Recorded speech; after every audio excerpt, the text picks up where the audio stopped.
Bonjour, Frédéric Janvier, expert comptable. Nous parlons aujourd'hui des besoins de financement de votre entreprise. Donc votre entreprise dans son activité quotidienne a besoin de trésorerie et donc pour l'aider, deux possibilités peuvent se mettre en place. Tout d'abord des crédits auprès de votre banque, des crédits dits de trésorerie et puis des crédits plus long terme, donc des emprunts bancaires.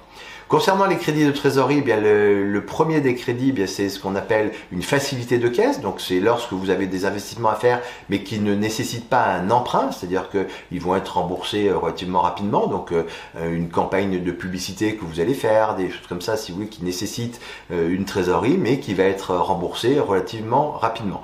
Donc là, le crédit de trésorerie, la facilité de caisse, pardon, se met en place, donc pour une durée qui peut aller de 1 mois jusqu'à 12 mois en général, sur un montant qui est bien déterminé, et donc en échange de cette facilité de caisse, la banque vous laisse travailler sans difficulté.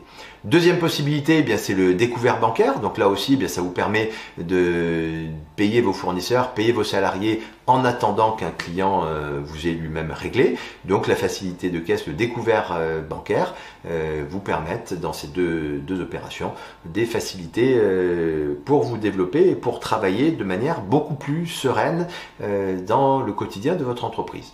Il faut savoir que la banque, si elle veut dénoncer cette facilité de caisse ou ce découvert bancaire, dispose d'un délai de 60 jours pour le faire, c'est-à-dire qu'avant ce délai de 60 jours, elle ne peut pas résilier le contrat qu'elle a signé avec vous.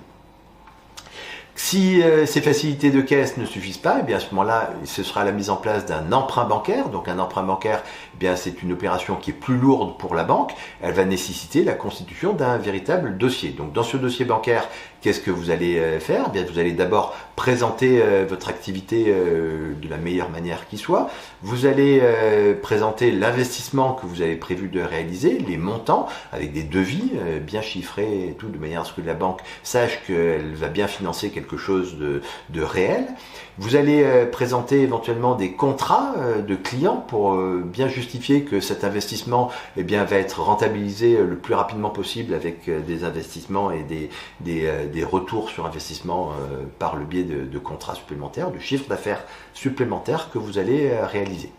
La banque vous demandera également de lui présenter un prévisionnel d'activité. Donc ce prévisionnel va lui permettre de voir le chiffre d'affaires que vous allez réaliser grâce à cet emprunt, de voir les charges qui vont être en rapport avec ce chiffre d'affaires, et puis la trésorerie qui sera générée par votre investissement, puisque la banque a besoin d'être assurée sur le fait que vous allez pouvoir la rembourser de manière tout à fait sécure.